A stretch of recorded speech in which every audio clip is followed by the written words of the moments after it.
Recuerden pues que estamos en el capítulo 2 de Hechos. Nosotros ya vimos el gran estallido del Espíritu Santo en y a través de los seguidores de Cristo.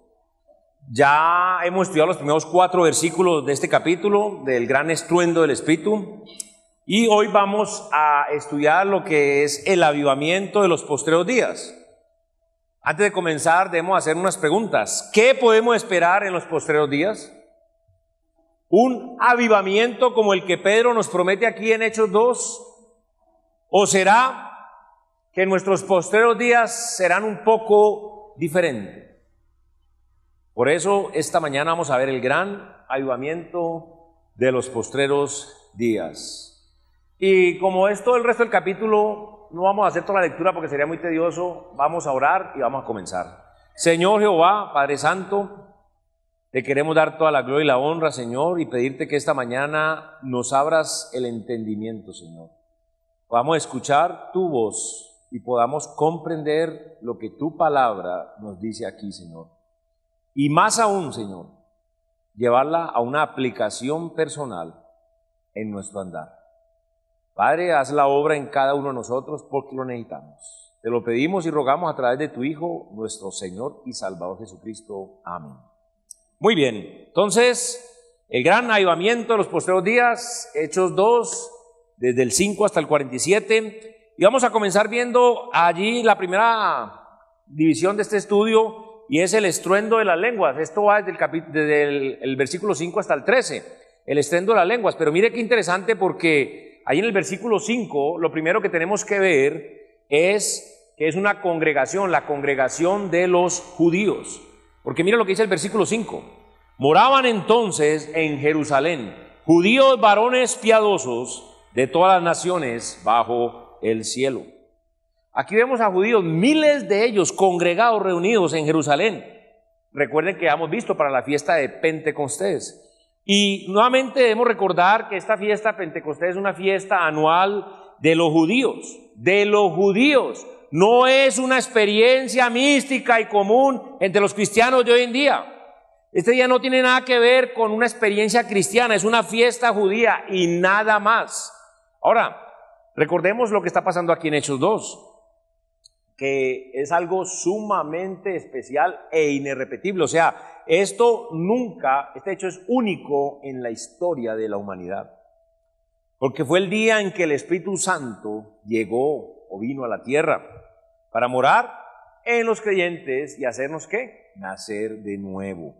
Es un día que no se ha repetido desde entonces y que además nunca se repetirá.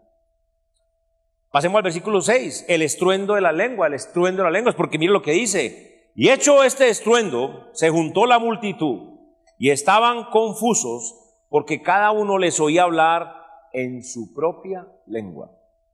Ahora, aquí podemos ver que el estruendo de las lenguas hizo algo interesante, juntó a la multitud. Y juntó a la multitud para que pudieran escuchar el mensaje que traían los apóstoles. El propósito de la señal de las lenguas, ese es el propósito, causar un impacto para que la gente se congregara y escuchara el mensaje. Mira lo que dice 1 Corintios 14, 21 y 22. En la ley está escrito: en otras lenguas y con otros labios hablaré a este pueblo, obviamente refiriéndose a los israelitas. Y ni aún así me oirán, dice el Señor. Así que las lenguas son por señal, no a los creyentes, sino a los incrédulos. Pero la profecía, no a los incrédulos, sino a los creyentes. O sea, la señal de las lenguas para este pueblo, como dice allí en este versículo de Corintios, refiriéndose obviamente a Israel, dentro del contexto de lo que el pasaje que Pablo está citando a Isaías, Dios dio las lenguas por señal a los judíos incrédulos. Oiga bien, judíos incrédulos, no para los judíos creyentes, ni tampoco como una señal a la iglesia. Ahora, porque aquí tenemos que entrar al tercer aspecto de este primer punto, y es que las lenguas bíblicas son idiomas conocidos. Vea lo que dice el versículo 7 al 11. Y estaban atónitos y maravillados diciendo: mirad, ¿no son galileos todos estos que hablan? ¿Cómo pues les oímos nosotros hablar cada uno en nuestra lengua en la que hemos nacido? Partos, medos, elamitas, y los que habitamos en Mesopotamia, en Judea, en Capadocia, en el Ponto y en Asia, en Frigia y Panfilia, en Egipto y en las regiones de África más allá de Cirene, y romanos aquí residentes, tanto judíos como prosélitos, cretenses y árabes, les oímos hablar en nuestras lenguas las maravillas de Dios. Aquí podemos ver que estos judíos incrédulos estaban sorprendidísimos, estaban estupefactos, espantados, estaban asombrados porque los oían hablar en su propia lengua, en su propio idioma. Y eran idiomas que eran conocidos allí en las calles de Jerusalén. Aquí nadie está hablando incoherentemente, como pavo borracho para Navidad, o papagayo mareado. Nadie está orando a Dios en una forma incoherente. Nadie está hablando de una forma incoherente una congregación de gentiles creyentes en una iglesia. No, señor. Aquí están hablando en idiomas conocidos, evangelizando a los judíos incrédulos que hay en Jerusalén. Ahora, la diferencia entre las lenguas bíblicas y las lenguas que vemos en 1 Corintios, las que se ven hoy en día, es abismal, es enorme. Y los apóstoles están hablando las maravillas de Dios en las lenguas de los oyentes. ¿Para qué? En sus propias lenguas, en su propio idioma, para que el mensaje de Dios sea sumamente claro, no se preste a confusiones ni ninguna otra clase de tergiversar la escritura o cambiarla. Ahora, miren que la señal cumplió con su propósito, la señal cumple con su propósito, versículos 12 y 13. Y estaban todos atónitos y perplejos, diciéndose unos a otros, ¿qué quiere decir esto? Mas otros burlándose decían, está lleno de mosto. Ahora, vemos que aunque había gente sorprendida, había gente que estaba dudando, estaba confusa, habían otros que se burlaban, habían otros que hacían bromas y lo ridiculizaban. Pero lo interesante es que aunque siempre hay gente que se burle, pero la señal de las lenguas bíblicas tuvo su efecto, tiene su efecto, y junta a la multitud y los prepara para escuchar el mensaje que los apóstoles tienen para darles.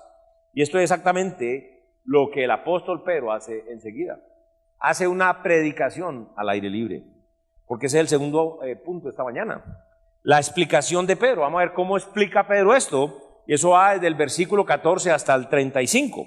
Y miren lo primero que utiliza, una profecía de Joel, ¿sí? Joel dice, el reino se acerca, el reino se acerca.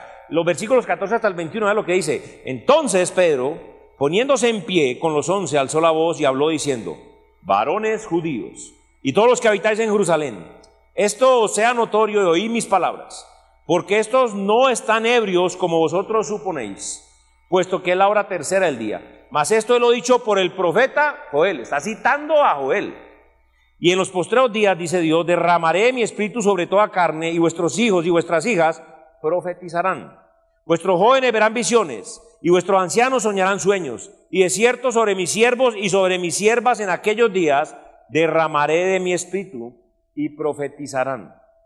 Y daré prodigios arriba en el cielo y señales abajo en la tierra, sangre y fuego y vapor de humo. El sol se convertirá en tinieblas y la luna en sangre antes que venga el día del Señor, grande y manifiesto. Y todo aquel que invocar el nombre del Señor será salvo. Aquí vemos cómo el apóstol Pedro se pone de pie y dice, mucho cuidado, ¿qué están diciendo? Estos no están llenos del zumo de las uvas. No, señor. Ellos no están ebrios. El apóstol Pedro les dice que como resultado del bautismo del Espíritu Santo, ellos están hablando con denuedo en el idioma de cada uno de ellos y les están hablando el mensaje que Dios tiene para ellos. El problema aquí es que muchos cristianos hoy en día quieren aplicar esta profecía y aplicar esta profecía a la iglesia. Ese es el problema doctrinal. Ahora, si somos honestos, realmente es tentador hacerlo, porque ¿quién no querría una promesa de avivamiento en esta época? Sin embargo, la promesa de los postreros días para nosotros, para la iglesia, es muy diferente a esta promesa que vemos aquí en Hechos 2. Hablemos un poco aquí de los postreros días de la iglesia. Y ojo, diferente a esos postreros días que está hablando allí, porque eso está refiriéndose a la tribulación del milenio, una cantidad de cosas diferentes a lo que estamos viviendo nosotros, que es los postreros días de la iglesia. Lo primero que tendremos que preguntarnos es, ¿qué vemos en los postreros días de la iglesia? ¿Avivamiento o apostasía? Vea lo que dice 2 de Timoteo 3, 12 al 13. Por eso hay que ser demasiado juiciosos con la palabra de Dios. En 2 de Timoteo 3, 12 al 13 dice, y también todos los que quieren vivir piadosamente en Cristo Jesús, hablarán en lenguas, harán sanaciones en la oficina, serán llenos de billete. No. Eso no dice. También todos los que quieren vivir piadosamente en Cristo Jesús padecerán ¿qué? Persecución. Mas los malos hombres y los engañadores irán ¿de qué? De mal en peor, engañando y diciendo. Imagínense, ellos creen que los están engañando y engañando. No, terrible. Para nosotros, la iglesia del Señor, tenemos la promesa de que las cosas cada día irán de mal en peor. No de un avivamiento. Cada día de mal en peor. Las cosas no irán mejor. Acuérdense que nos promete el Señor a nosotros. Bendecidos, triunfantes en victoria y prosperados. No, Señor. Perseguidos, atribulados y tentados. Bueno, veamos en 2 de Timoteo 3, 1 al 8. También debes saber esto, que en los postreros días, hablando de los postreros días de la iglesia, vendrán tiempos peligrosos, porque habrá hombres amadores de sí mismos, avaros, vanagloriosos, soberbios, blasfemos, desobedientes a los padres, ingratos, impíos, sin afecto natural, implacables, calumniadores, intemperantes, crueles, aborrecedores de lo bueno, traidores, impetuosos, infatuados, amadores de los deleites más que de Dios, que tendrán apariencia de piedad, pero negarán la eficacia de ella. A estos se evita, porque estos son los que se meten en las casas y llevan cautivas a las mujercillas cargadas de pecado, arrastradas por diversas concupiscencias. Estas siempre están aprendiendo y nunca pueden llegar al conocimiento de la verdad. Y de la manera que Janes y Jambres resistieron a Moisés, así también estos resisten a la verdad. Hombres corruptos de entendimiento, reprobados en cuanto a la fe.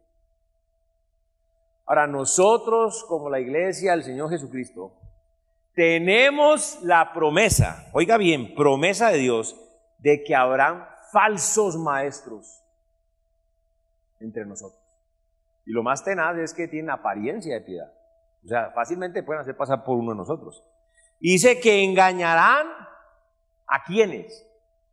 A los que no son juiciosos, no son disciplinados en el estudio, a los que ignoran las escrituras. Yo como médico, usted lo puede engatusar y le meto un remedio y le digo que es una maravilla, y si monto farmacia se lo vendo al triple y le digo que es que eso, Mauricio, no le va a dejar caer ni queda el pelo. Y usted me cree, ¡pip! Y yo vea, porque usted no tiene ni idea de eso. ¿Sí o no? Y hay gente que no estudia la Biblia juiciosa, no es de verdad disciplinada como debemos de ser, meticulosos, exhaustivos. Vamos a ser engañados fácilmente. Por eso es que enfatizamos tanto en discipular, en enseñar, en capacitar aquí en la iglesia. Y otro pasaje, vea, 2 de Timoteo 4, 2 de Timoteo 4, 3 y 4. Dice, porque vendrán tiempo cuando no sufrirán la sana doctrina, sino que teniendo comezón de oír, se amontonarán maestros conforme a sus propias concupiscencias, y apartarán de la verdad el oído y se volverán a las fábulas. Y en unido a 1 de Timoteo 4:1, vea lo que dice. Pero el Espíritu dice claramente que en los postreros tiempos de la iglesia, algunos apostatarán de la fe, escuchando a espíritus engañadores y a doctrina de demonios. Vemos que la iglesia del Señor tenemos la promesa de que en los postreros días va a haber una apostasía global. Pero regresando nuevamente a Hechos 2, vemos que Pedro se está refiriendo a una profecía que se ve en Joel capítulo 2, acerca de los postreros días de Israel. Y cuando nosotros miramos Hechos 17, la primera porción que dice, y en los postreros días dice Dios, ¿sí? Y lo juntamos con Hechos 2:20, dice, el sol se convertirá en tinieblas y la luna en sangre antes que venga el día del Señor grande y manifiesto. Aquí está hablando de los postreros días, justo antes del día del Señor, justo antes de la segunda venida de Cristo. Y ahí terminando el versículo 17, porque ya leímos, y en los postreros días dice Dios, y terminando el versículo 17, derramaré de mi espíritu sobre toda carne. Ponga mucha atención porque aquí hay dos derramamientos universales del espíritu. ¿Sí? Derramaré mi espíritu sobre toda carne, y vuestros hijos y vuestras hijas profetizarán. Vuestros jóvenes verán visiones y vuestros ancianos soñarán sueños. Ese es lo que les decía. Está diciendo que en los postreros días habrá un derramamiento universal del Espíritu Santo sobre toda carne. Escuche. Acuérdense que una de las cosas más importantes es que cada palabra es importante. ¿Sí? Como por ejemplo cuando decía que Juan bautizaba donde habían ¿qué? Muchas aguas. ¿Por qué será que toma la molestia del Señor de poner muchas aguas? Para implicar que es un bautismo por inmersión. Sí, pero si uno no quiere pasar por alto las palabras, y aquí está diciendo claramente, ¿sí? Que sobre toda carne, sobre los cuerpos de todos los hombres que están en la tierra. Ahora, tenemos que ser muy claros en cuanto a que esto no ocurrió en Hechos 2, ¿o sí? No ocurrió en Hechos 2. Ni tampoco ha sido hecho, o hasta la fecha de hoy en día, esto tampoco ha pasado. Porque esta es una promesa para el milenio. Recordemos que aquí no estamos leyendo doctrina para la iglesia. Estamos leyendo la historia de lo que ha acontecido. Y al leer Hechos 2.18, vea lo que dice, Hechos 2.18, y de cierto sobre mis siervos y sobre mis siervas. Ahí no dice que sobre vuestros hijos y vuestras hijas, no, mis siervos y mis siervas en aquellos días derramaré de mi espíritu y profetizarán. En esos postreros días también hay un derramamiento hebreo del Espíritu Santo, o sea, a los judíos, ¿sí? Este derramamiento es diferente a ese que acabamos de ver, que es universal sobre toda carne, porque no será sobre toda carne, sino sobre mis siervos y siervas, o sea, sobre los hebreos. Después en Hechos 2:19-20, vea lo que dice, y haré prodigios arriba en el cielo y señales abajo en la tierra, sangre y fuego y vapor de humo. El sol se convertirá en tinieblas y la luna en sangre antes que venga el día del Señor, grande y manifiesto. Ahora, este derramamiento sucede durante un tiempo que hay señales tremendas en la naturaleza, indubitables, cosas manifiestas a todos. Y hemos de observar en una forma juiciosa nuevamente que ninguna de estas señales sucedió en Hechos 2. No sucedió. Porque esta profecía de Joel no se cumplió en Hechos 2 y no se ha cumplido hasta ahora. Desde entonces tampoco se ha cumplido. Cuando leemos Apocalipsis, vemos que todo esto que estamos leyendo va a suceder en la tribulación, como lo dice en Hechos 2:18, y de cierto sobre mi siervo y sobre mis siervas en aquellos días, vean, la tribulación, derramaré de mi espíritu y profetizarán. Aquí vemos que esto va a suceder exactamente o justamente antes de la segunda venida de Cristo, es decir, exactamente como se ve en Hechos 2:20. El sol se convertirá en tinieblas y la luna en sangre antes que venga el día del Señor, grande y manifiesto. Luego ahí en Hechos 2:21, vea lo que dice, y todo aquel que invocar el nombre del Señor será salvo. O sea, aquí estamos viendo la meta de este discurso. Que la meta de este discurso de los apóstoles es la misma de siempre. ¿Cuál es la meta de los discursos de la palabra de Dios? La salvación de las almas de los hombres para la gloria de Dios, independiente de la dispensación o la época que sea. Pero aquí nos está explicando acerca de lo que está pasando con la profecía de Joel 2. Entonces podemos ver que los que quieren aplicar este pasaje a los postreros días de la iglesia están completamente equivocados. Lo que pasa aquí se trata de los postreros días de Israel justo antes de la segunda venida del Mesías. Pero Pedro no se queda allí, también utiliza otra ilustración, y es que lo que dijo David en el Salmo 16, David dice, el rey ha resucitado. El rey ha resucitado. Ya Joel dijo, el rey viene, el rey no viene. ¿Y ahorita qué? El rey ha resucitado.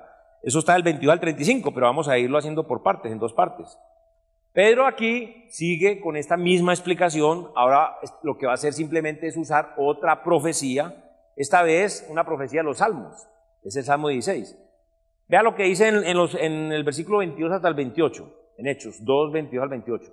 Varones israelitas, oíd estas palabras. Jesús Nazareno, varón aprobado por Dios entre vosotros con las maravillas, prodigios y señales que Dios hizo entre vosotros por medio de él, como vosotros mismos sabéis, a este, entregado por el determinado consejo y anticipado conocimiento de Dios, o sea, eso no toma por sorpresa a Dios, prendisteis y matasteis por manos de inicuos, crucificándole, al cual Dios levantó, suelto los dolores de la muerte, ponga atención, por cuanto era imposible que fuese retenido por ella, porque David dice de él, veía al Señor siempre delante de mí, porque está a mi diestra, no seré conmovido. Por lo cual mi corazón se alegró y se gozó, y mi lengua, y aún mi carne descansará en esperanza, porque no dejarás mi alma en el Hades, ni permitirás que tu santo vea corrupción.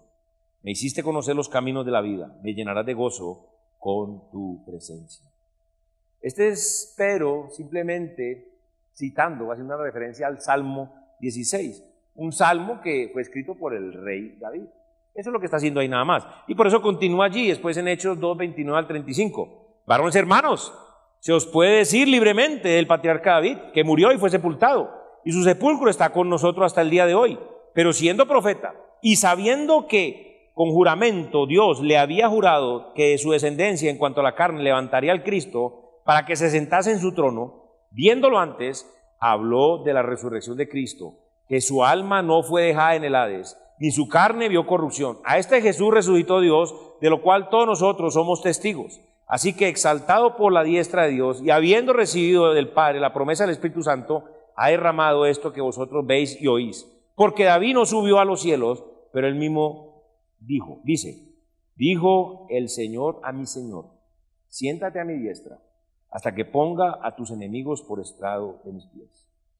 O sea, aquí lo que está dando Pedro es una explicación que se aplica, y aplica esto a Jesucristo, el Mesías que los judíos crucificaron, es lo que le está predicando. Pedro sigue con el mismo tema. ¿Cuál es el tema? Sabemos que hasta Hechos 7, ¿cuál es? El ofrecimiento del reino a Israel. Ahora, primero con la profecía de Joel, anunció los postreros días de la tribulación, la segunda venida y el milenio. Todo esto podría haberse cumplido si, ¿se acuerdan que lo vimos? Si los judíos, ¿qué? Hubieran recibido a Jesucristo como el Mesías. Entonces, Pedro está predicando, el reino se acerca. El reino se acerca.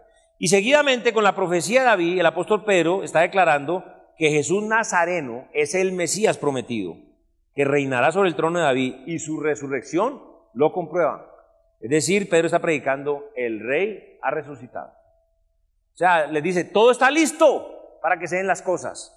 Todo está listo para que el cumplimiento se den de esas profecías, precisamente. Es la invitación a arrepentirse, es lo que hacen los apóstoles y la predicación. Vamos a ir por pedazos. Vean en Hechos 2, 36 al 40 lo que dice. Sepa pues ciertísimamente toda la casa de Israel que a este Jesús, a quien vosotros crucificasteis, Dios le ha hecho Señor y Cristo. Vea, al oír esto, se compungieron de corazón y dijeron a Pedro y a los apóstoles, varones hermanos, ¿qué haremos? Pedro les dijo, arrepentíos y bautícese cada uno de vosotros en el nombre de Jesucristo para el perdón de los pecados, y recibiréis el don del Espíritu Santo, porque para vosotros es la promesa, y para vuestros hijos, y para todos los que están lejos, para cuantos el Señor nuestro Dios llamare. Y con otras muchas palabras testificaba y les exhortaba, diciendo, sed salvos de esta perversa generación. Aquí nuevamente vemos que el blanco de cualquier predicación a los inconversos, de cualquier predicación a los inconversos, siempre, como les digo, en cualquier dispensación, no importa, siempre es el arrepentimiento. El arrepentimiento. El arrepentimiento. ¿Por qué? Porque sin arrepentimiento no hay salvación. Ahora, además vemos que Pedro les predica el bautismo del arrepentimiento, que es el mismo bautismo que Juan el Bautista predicó, ¿sí? Pero, Pedro le está anunciando, ¿eso por qué es así? Porque le está anunciando exactamente el mismo anuncio lo mismo que anunció Juan el Bautista. ¿Y qué fue lo que se anunció él? Simplemente que el reino se acerca. Y aquí lo está haciendo Pedro por segunda vez, pero es lo mismo, el reino se acerca, el ofrecimiento del reino, ¿ok? El bautismo aquí no es necesario para la salvación. El arrepentimiento que lo lleva a la fe del Mesías, eso es lo que nos salva. El arrepentimiento que nos lleva a la fe de Cristo es lo que nos salva, ¿ok? Recordemos que el mismo Jesucristo dijo que el arrepentimiento, no el bautismo arrepentimiento, es lo que resulta en el perdón de pecados. Vea lo que dice Lucas 24, 46 al 47. Lucas 24, 46 al 27. Y les dijo, así está escrito, y así fue necesario que el Cristo padeciese y resucitase de los muertos al tercer día, y que se predicase en su nombre, ¿qué? El arrepentimiento y perdón de pecados en todas las naciones, comenzando desde Jerusalén. Esto mismo lo confirma Pedro posteriormente en el mismo libro de Hechos que vamos a ver, en Hechos 3:19, porque vea lo que dice. Así que arrepentíos y convertidos para que sean borrados vuestros pecados, para que venga a la presencia del Señor tiempos de refrigerio. En este discurso, ahí mismo en el capítulo 3, de Pedro hacia los judíos, ¿qué hace? Él llama a los judíos al arrepentimiento, sin mencionar para nada el bautismo, ¿ok? El bautismo de arrepentimiento es simplemente un fruto visible de la decisión que la gente ha tomado internamente en su corazón. Es como vemos en Mateo 3:8, haced pues frutos dignos de arrepentimiento, frutos dignos de, o sea, como resultado del arrepentimiento, un fruto. Ahora, leer Hechos 2, 41 al 42, Hechos 2, 41 al 42 dice, así que los que recibieron su palabra fueron bautizados. Y se añadieron aquel día como 3,000 personas. Y perseveraban en la doctrina de los apóstoles, en la comunión unos con otros, en el partimiento del pan y en las oraciones. Ahora, ¿qué estamos viendo aquí? Estamos viendo algo bien bonito. El crecimiento que Dios dio a la semilla que Pedro sembró. Acuérdense que nosotros no tenemos el poder ni para salvar una hormiga ni una cucaracha, ni un piojo. Pero sí tenemos la palabra de vida, la palabra que salva. La predicamos y podemos ver el poder de Dios haciéndolo. Y aquí simplemente el Señor está dándole crecimiento a la semilla que Pedro plantó. Ahora, miren, porque quiero que noten un contraste bien interesante. Acuérdense que la ley mata. El Espíritu, la gracia, o sea, el Evangelio da vida, ¿no es cierto? Entonces mira el contraste, porque al principio del pacto de la ley de Moisés, más o menos unas 3,000 personas murieron. En Éxodo 32, 28 lo dice. Y los hijos de Leví lo hicieron conforme al dicho de Moisés y cayeron del pueblo en aquel día como ¿cuántos? 3,000 hombres. Y vea qué contraste aquí con lo que acabamos de leer. Porque aquí vemos que al comienzo del nuevo pacto, en la sangre de Cristo, unos 3,000 recibieron la nueva vida. ¿Qué diferencia? La ley causa la muerte. ¿Por qué? Porque nadie puede guardarla siempre y toda. En cambio aquí, Cristo, la vida, salvación. Recordemos, con una sola infracción, usted ya está condenado. La paga del pecado es muerte, pero hay vida en Cristo Jesús, Señor nuestro. Ahora, el arrepentimiento, pero que también se logró con la predicación, la edificación, fruto que permanece, fruto que permanece. Y ahí vamos a ver los versículos 43 al 47. Vamos a irlos viendo despacio.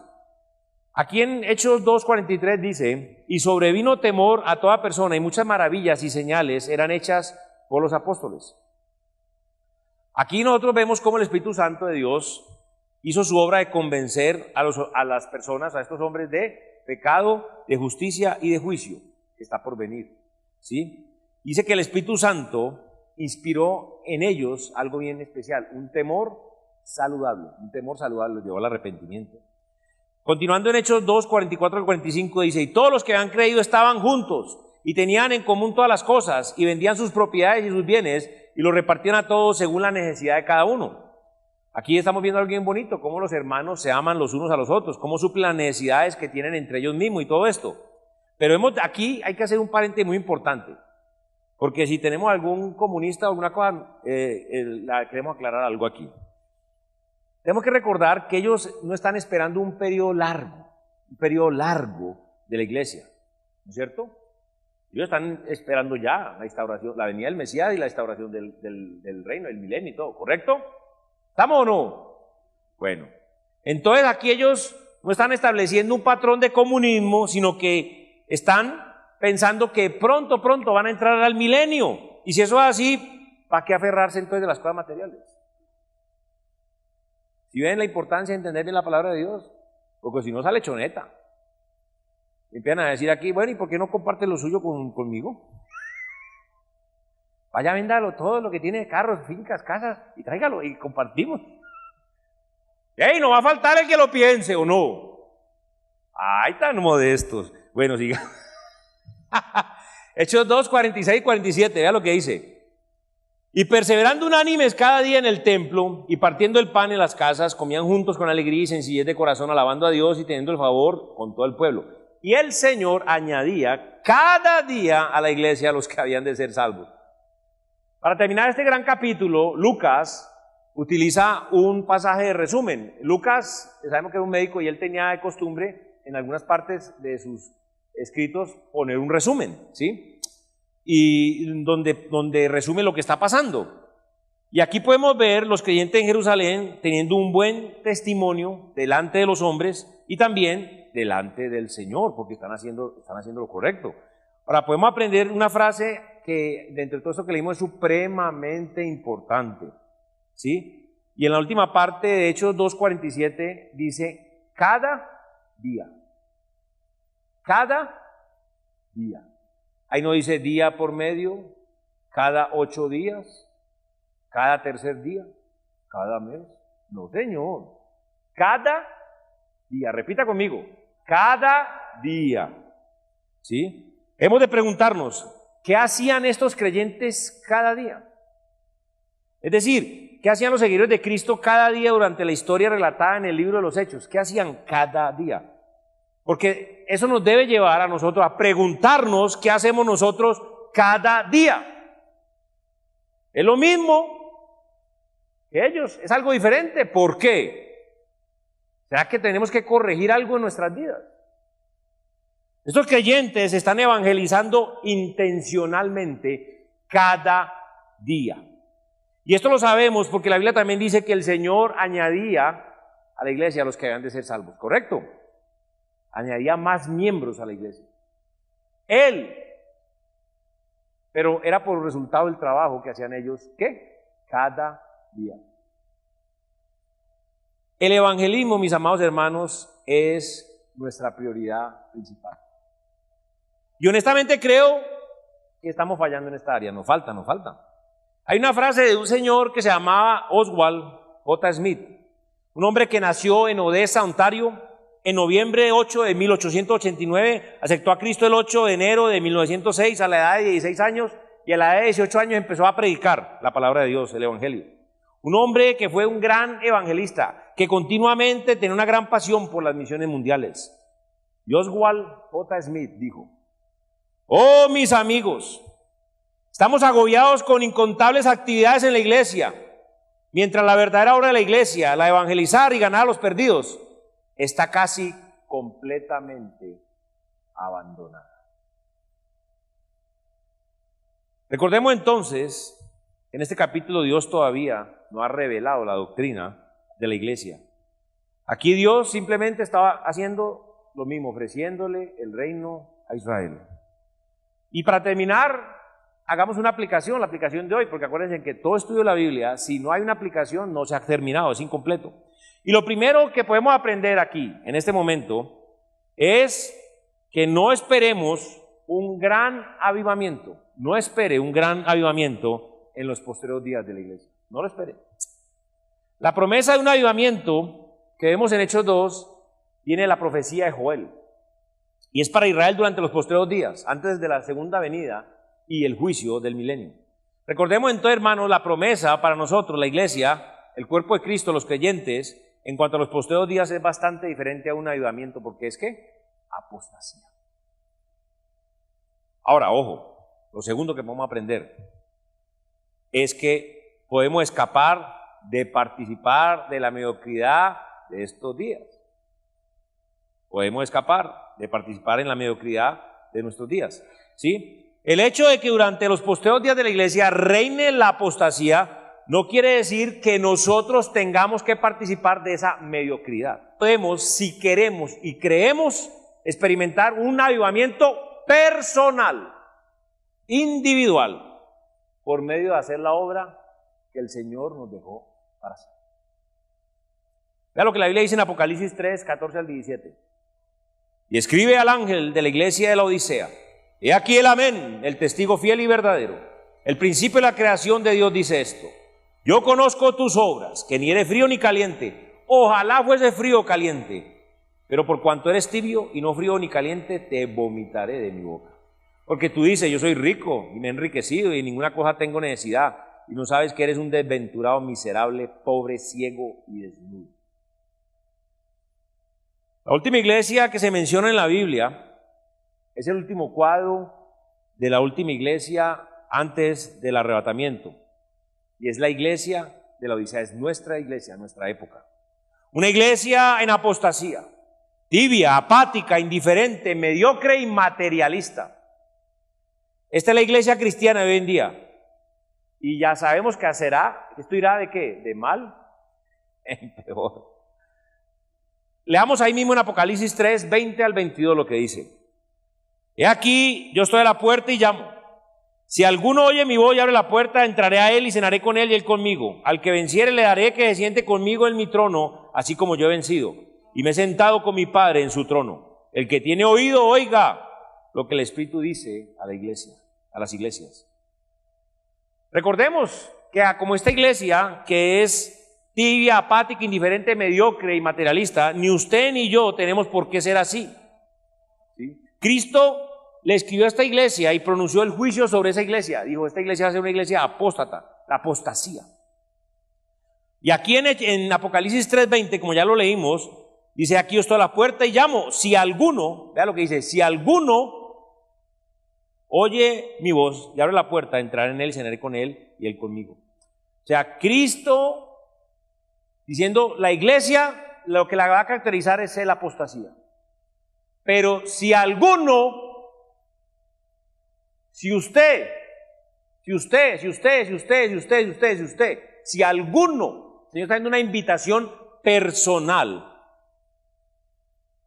No le está hablando a la iglesia en totalidad, le está hablando al individuo. Y le dice: alguno.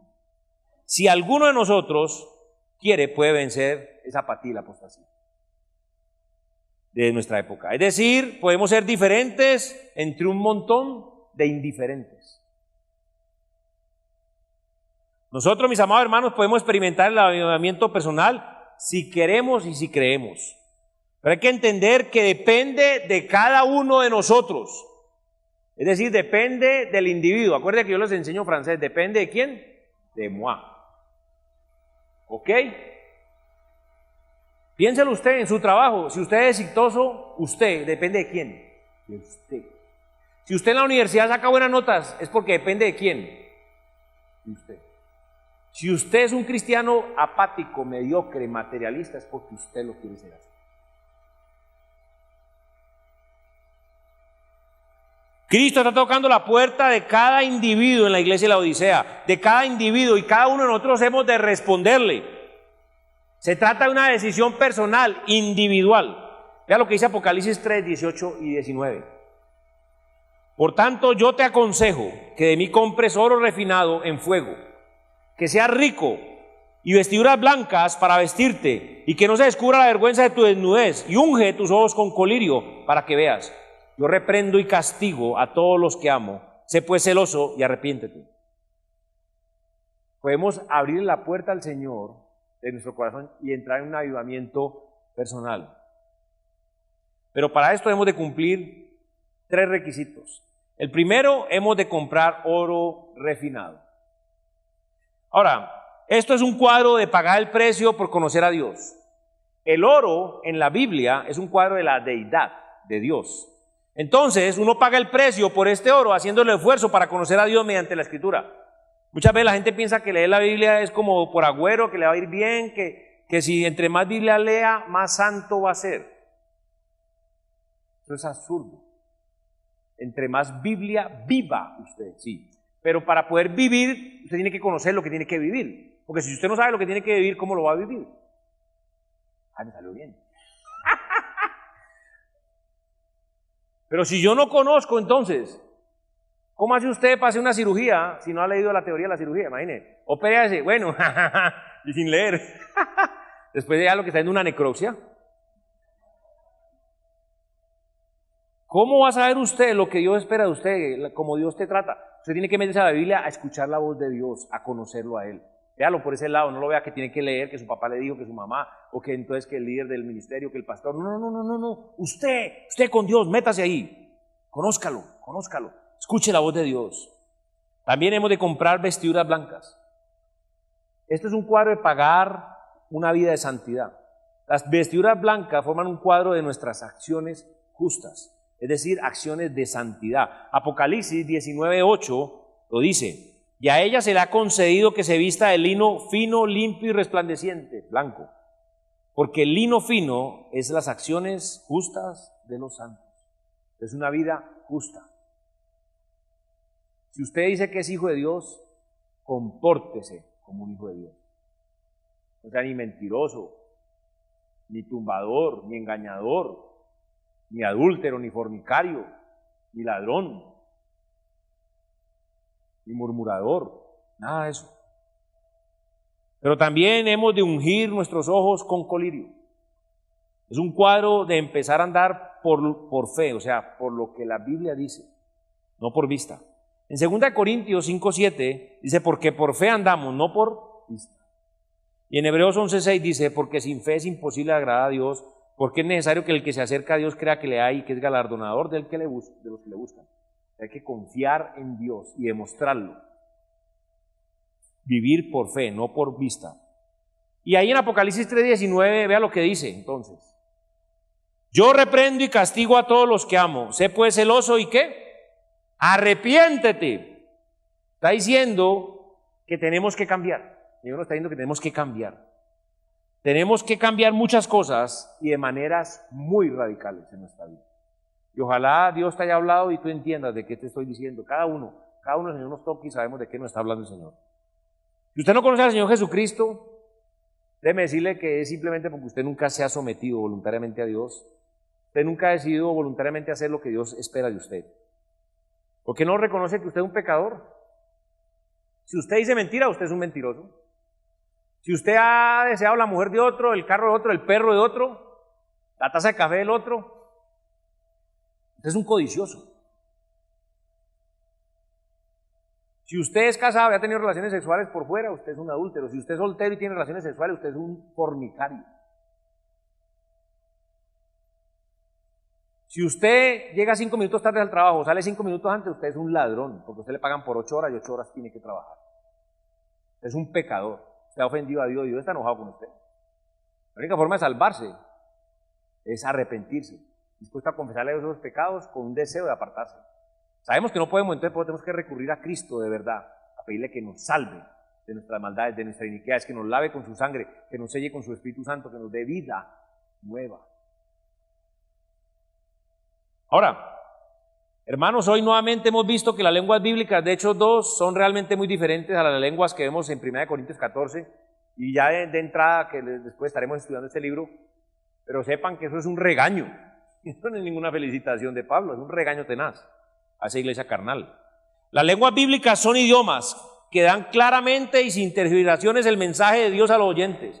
En cambio, las lenguas de hoy día en muchas iglesias son incoherencias supuestamente interpretadas por el charlatán de turno.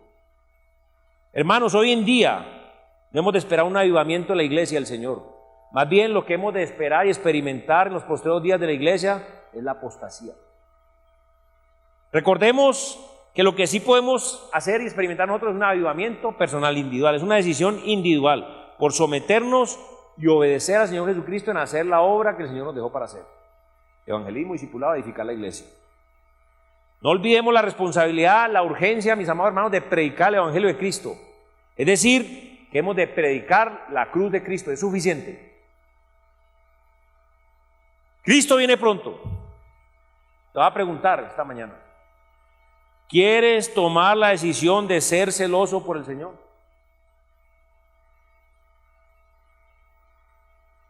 Vea, muchos cristianos son más celosos del teléfono que del Señor.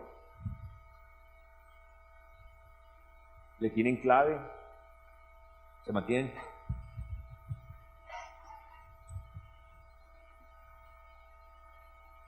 Celosísimos del teléfono, que nadie se los toque, nadie se los mire, que no sé qué. ¿Cómo está el celo por tu Señor?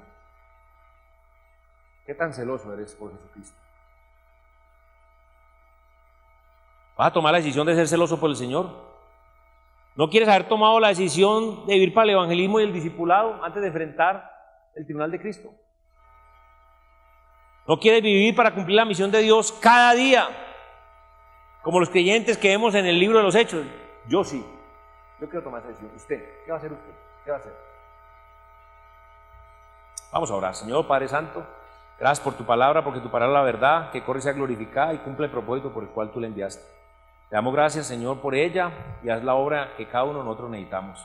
Te bendecimos, te alabamos, te exaltamos y te damos gracias en el nombre de tu Hijo, nuestro Señor y Salvador Jesucristo. Amén.